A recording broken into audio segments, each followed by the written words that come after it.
Hello बच्चों, let's see this question. Which metals are used for storage of hydrogen? Options are palladium, platinum, sodium, lithium, tungsten, molybdenum, and option D says iron and ruthenium.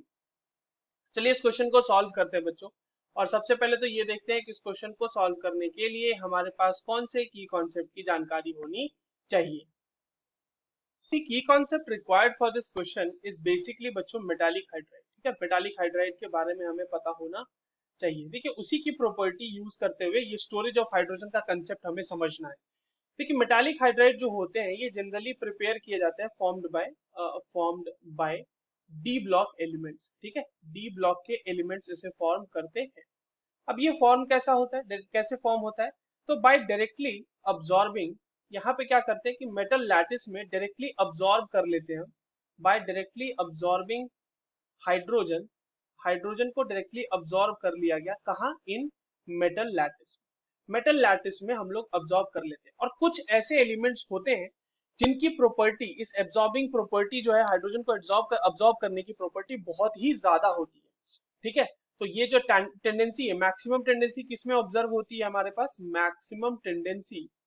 Maximum tendency जो है वो observe होती है, maximum tendency platinum and Palladium के लिए.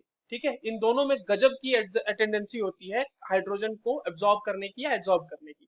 In fact ये अपने surfaces पे भी हाइड्रोजन को एब्जॉर्ब कर लेते हैं. और इंटरस्टिशियल साइड्स में, जो मेटल लैटिस का इंटरस्टिशियल साइड्स होगा उसमें भी ये हाइड्रोजन को एब्जॉर्ब कर लेते हैं. Therefore they are used for the storage of hydrogen. ठीक है, तो प्लैटिनम और प्लेडियम जो है यूज किए जाते हैं स्टोरेज के लिए.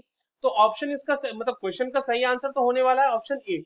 बाकी को भी देख लेते हैं. ऑप्शन बी में कह रहा है सोडियम और लिथियम. देखिए सोडियम और लिथियम अब्सॉर्ब नहीं करते. ठीक है, sodium and lithium forms ionic hydride, forms ionic hydride with H2. अगर आप इनका रिएक्शन डायरेक्टली H2 के साथ करा दोगे तो ये आयोनिक हाइड्राइड बना देंगे. और आप बोलोगे कि सर हाइड्राइड तो आयोनिक भी है, मेटालिक भी है, तो फिर स्टोरेज ऑफ हाइड्रोजन का क्या सीन है?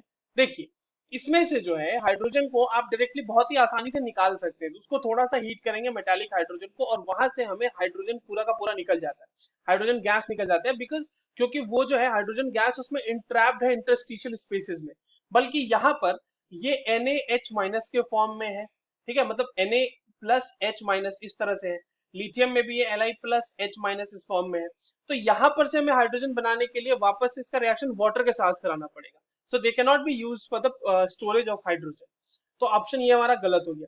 रही बात टंगस्टन मॉलिब्डेनम की, ये दोनों जो है ग्रुप 6 के एलिमेंट्स हैं. ठीक है, ग्रुप 6 में सिर्फ और सिर्फ क्रोमियम बनाता है हाइड्राइड. सिर्फ क्रोमियम हाइड्राइड फॉर्म करता है, बाकी दोनों फॉर्म नहीं करते, टंगस्टन और आपके मॉलिब्डेनम. तो ये भी आंसर नहीं हो सकता, हाइड्राइड ही फॉर्म नहीं कर रहा. उसके बाद आयरन और रुथेनियम भी फॉर्म नहीं कर सकते. देखिए ग्रुप 6 के अलावा, ग्रुप 6 के बाद 7, 8 और 9 ये इसके कोई भी हाइड्राइड फॉर्म नहीं होते हैं. तो जब हाइड्राइड ही फॉर्म नहीं होते, और आयरन और रुथेनियम जो ग्रुप 7 के एलिमेंट्स हैं, तो जब हाइड्राइड ही फॉर्म नहीं हो रहे तो उनको स्टोरेज ऑफ हाइड्रोजन के लिए यूज भी तो नहीं कर पाएंगे ना हम. तो ये इसलिए जो आपका आंसर हो जाएगा, और ये ग्रुप 7 का हो गया तो ये दोनों भी नहीं हो पाएगा. So the correct answer will be option A, palladium and platinum.